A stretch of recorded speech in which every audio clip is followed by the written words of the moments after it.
everybody, I am Jared Clark with Airguns of Arizona. Thank you for joining us again. Today, we're going to be looking at a unique to us product. This is a break barrel gun that is coming out of the UK. This gun is made by BSA, and for some of you history buffs out there, BSA has been around for a very long time. I think they were originally founded in like 1861. They've made armaments for their government in both world wars, and they have a long history of making really high quality air rifles. So this one in front of us is new to that line, but this is the BSA Meteor Super. This is a break barrel gun. It is actually a gas ram gun, and if you don't know what that is, don't be too worried. I'm going to talk all about it throughout the video here.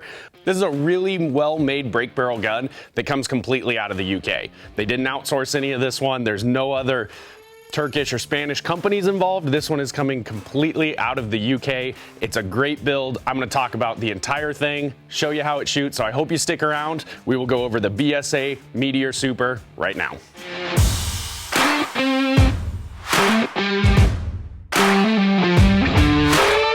So this is how you could expect to receive the BSA Meteor Super. Their boxes are kind of Fort Knox in and of themselves. These boxes are very well protecting the gun, but I'm going to show you how we dissect it and actually get to your product here as well. And what do you know? We got another box. So we'll get the white one out of the way here. This is where the gun actually is. So I'm just going to cut the tape out of this brown one. There we go. It is packaged really well. This brown inner box does not allow the gun to move at all. So great job on packaging. Let's get the packaging material out of the way here. And as you can see, it's wrapped very, very well. Okay. All right, so now that we've got that unboxed, taken out of the packaging, here is the rifle as it sits with no scope on it. It is a very good looking gun. I really like the way the contours of the stock feel. The checkering is in both of the right spots here, so it makes it very comfortable to hold. You have fiber optic iron sights that come with every gun, so you don't have to put a scope on these guns if you don't want to. But if you do choose to do so, you'll see right here machined right onto the top of the breech is a 11mm dovetail rail. So nothing stamped on or added on, that is cut right into the breech block there. Really rigid, doesn't give you any kind of movement when it recoils. Has an arrestor locking pin slot there, so you can really not have to worry about your scope moving, because sometimes when the break barrels do go off, the recoil that's created jars it and can cause a tiny bit of scope movement. But you have that nice recoil stop pin there, plus the 11mm dovetail rail machined right onto the top of the gun. This gun is 45.5 inches in overall length. So from the tip of the barrel here to the back, it is 45.5 inches. The barrel itself, right there, is an 18.5 inch.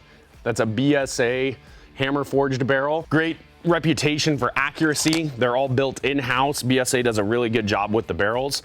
So you get an 18.5 inch BSA barrel here. What I really like about these that you don't get on a lot of break barrels is they are threaded here. It's a 1/2 inch by 20 UNF thread. The way this gun recoils, it's not all the noise made back here. There is some noise created when the air escapes.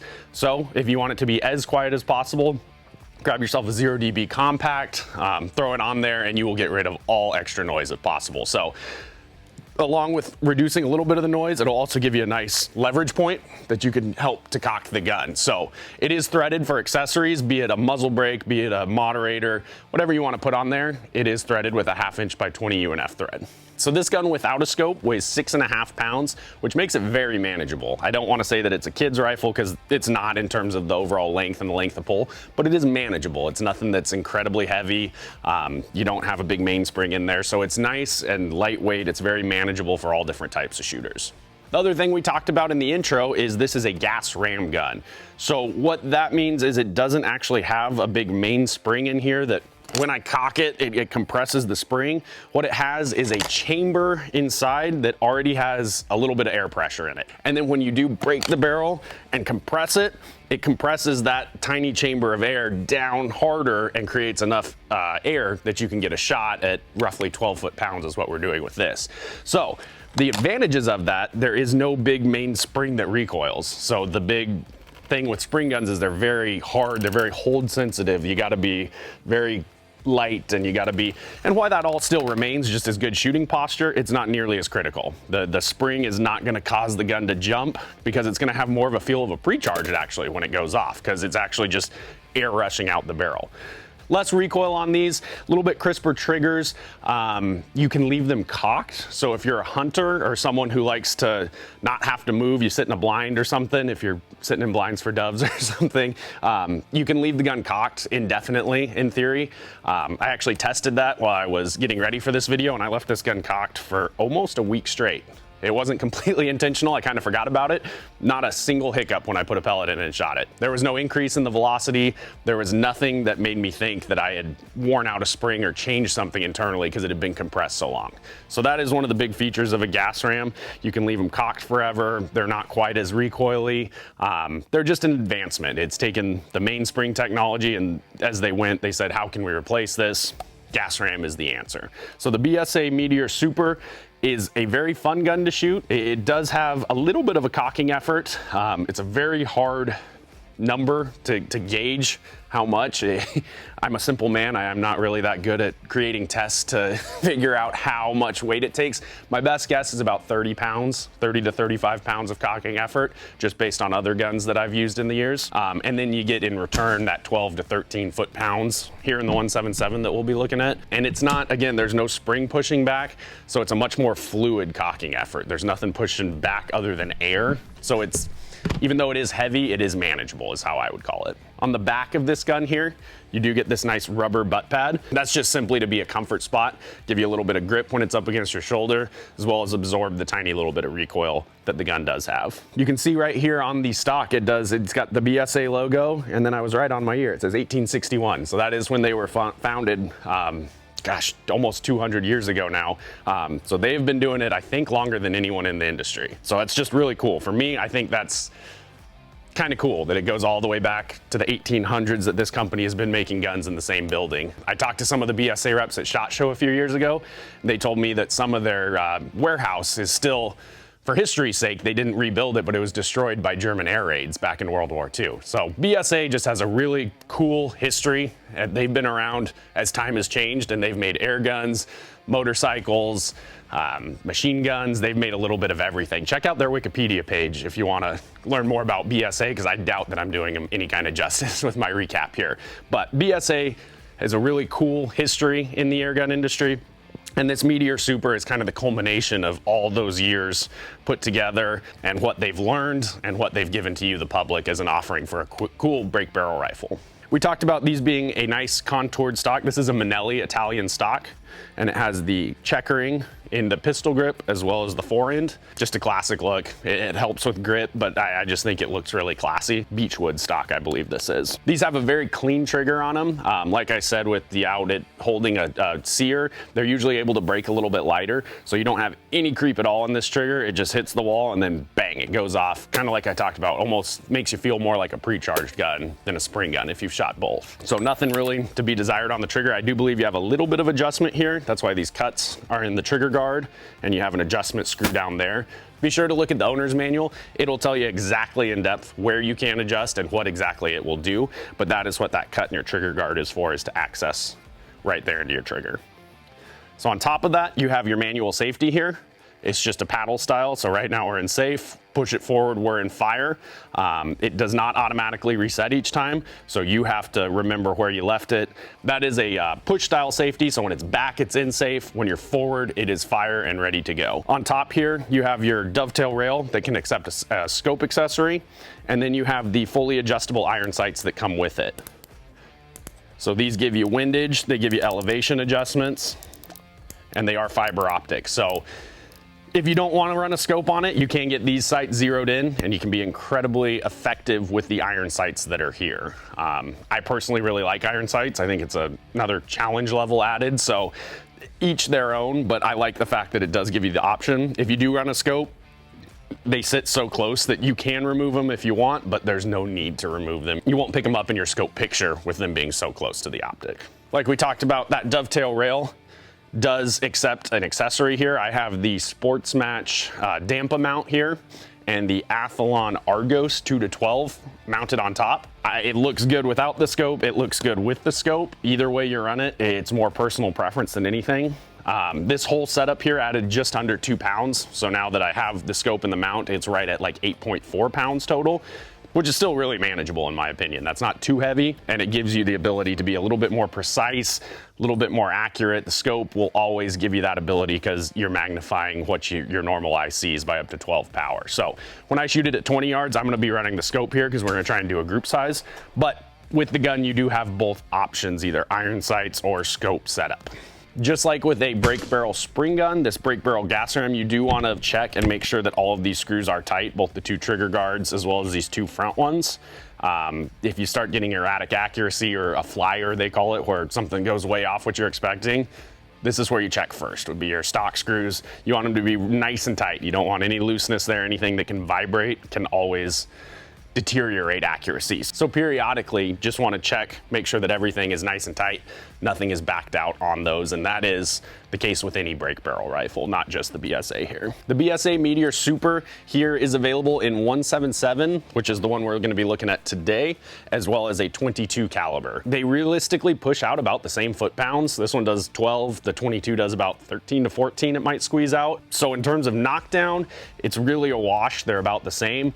But I would say if you're gonna do any kind of pest elimination or hunting, the surface area and the weight of the 22 caliber pellet will be a more effective round for that. So when you do break the barrel on this gun, you're gonna wanna get out as far as possible to help you get the leverage. So you give it a wrap, pull it down like that. Like we said, maybe around 30 to 35 pounds, so very manageable. Once it's cocked, the pellet goes right into the barrel, nose first right here. You can see there's a little seal around it. That'll help make sure all the air goes through the barrel and doesn't escape out. And the other thing that's really good for that here, for both accuracy and for repeatability, they have a wedge style reset here. So when you lock it, it's wedged in. There's no ball detent that's slowly gonna lose its surface over the years and start to droop. It is a precise point that it locks that barrel up on. So it just speaks to the quality of the BSA Meteor Super with things like this. Okay, so that pretty much does the overview of this BSA Meteor. We talked about all the external features it has. We talked about the gas ram system. So I don't see anything else left to talk about on this gun. I'm gonna take it over to the 20-yard range. We're gonna see accuracy, we're gonna see velocity, and we're just gonna kind of give this gun a once-over at 20 yards. So please stick with us. We'll go over to 20 yards, we'll come back here and we'll wrap it all up.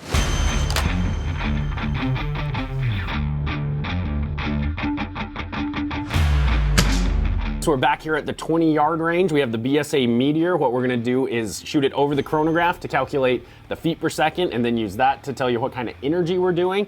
And then we're also gonna do a group size here at 20 yards to give you an idea of what kind of accuracy you could expect with this gun. Okay, so basic functionality of this gun now that we're shooting it back here on the range, and this is with any brake barrel gun, not just these gas ram guns. You wanna get your hand out as far as you can here to get your leverage. You wanna make sure that it's secured against your body or something that's really stable, and I'm just gonna pull until I hear that click. Now that I've heard that click, I still don't wanna let go of the barrel. This is under tension, so it's always good safety measures to keep your hand on the end of the barrel. I'm gonna grab my pellet, and I'm gonna put it nose first directly into the barrel here. And then what I like to do is just push it as hard as I can with my finger. It doesn't seal it perfectly every time, but that should give it a good seal in there. And then when you go to close it, you don't have to be gentle with it. Make sure that it locks in place, everything's snapped. There's nothing, no gaps showing anywhere. So now it's ready to go. The only other thing you have on this is the safety.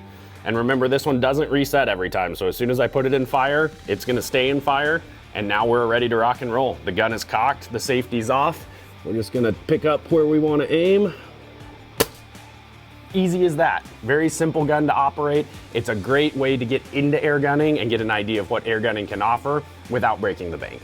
Like with any brake barrel guns, I always recommend a soft hold, so I always keep my hand underneath the gun to prevent any kind of vibrations. Granted, this is a gas ram gun, but it's good habits all the way around. So again, I get rid of the backrest, I float it, and then I try and be as soft as possible. So we'll see what kind of group we can get at 20 yards here, 5 shots.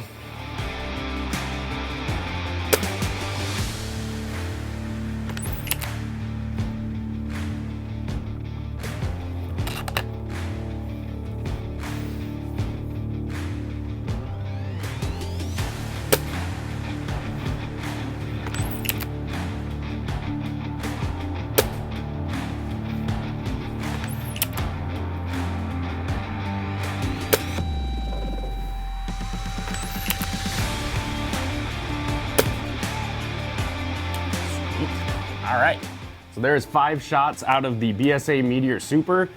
I got 4 pretty much punching the same hole on the bullseye, and then that one little floater out there could have been me, but that is great accuracy at 20 yards for a break barrel gun like this. I am thrilled with that accuracy, and I think it gives a good representation of what you can expect out of the BSA Meteor. So really happy with those results at 20 yards there. Good maintenance. We talked about stock screws and ways to achieve accuracy like that with this gun. Always make sure your stock screws are nice and tight. The other big one is the barrel. These guns travel from the UK to the US. It's a long period of time. I don't know exactly what happens during that process, but the barrel needs a very good scrubbing. I did pull-throughs on this one. I even used a little bit of JB Bore Bright, which has a little bit more friction to it. So I really got in there and I scrubbed this barrel. Those results speak for itself when it comes to that, so I cannot recommend highly enough that the first thing you do when you get this gun, clean it the best you can. If you're comfortable polishing it, go ahead and polish it. It's not gonna deteriorate anything, it's only gonna increase accuracy. So, that being said, can't recommend high enough checking your stock screws periodically, as well as giving the barrel a really good, thorough cleaning. You will appreciate it, I promise. We have the chronograph set up in front of us. What we're gonna do is run a couple shots over it, give you an idea of what kind of the average velocity you could expect out of this gun in 177. We are gonna be shooting a 9.56 grain pellet. So we'll calculate energy using the velocity, but right now we'll just get a couple shots to give you an idea of what kind of velocity in feet per second we can expect.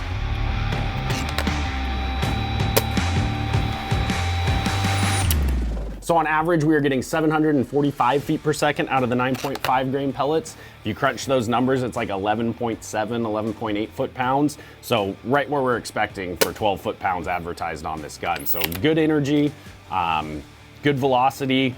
So that's everything we would expect at 11.7 foot-pounds out of this gun. We see it paired with the good downrange accuracy, pretty much everything in the bullseye or the 9-ring there. So there you have it, 12 foot-pound gun. Great for anything you could do in your backyard. Great for any kind of target shooting you might want to do without breaking the bank. This is a really well-made gun that'll get you up and shooting, and you'll have a good time doing it. If you jump over to the 22 caliber version of this gun, you can push a 16 grain JSB just shy of 600, about 575. And if you crunch those numbers, the foot-pounds actually come out to almost exactly the same, just shy of 12 foot-pounds in either 177 or 22. So like we talked about, it really doesn't have an inherent advantage one way or the other. It's just 22 being a heavier, wider round. It always makes more sense if you're hunting with the 22. But that being said, foot-pounds are foot-pounds, so the energy they put out is almost identical between the two.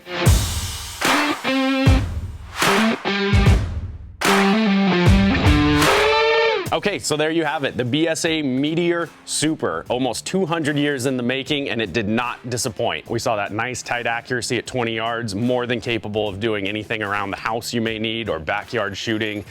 It checks the box in accuracy, it checks the box in build quality. I think if you put your hands on one of these, you would really enjoy it as well.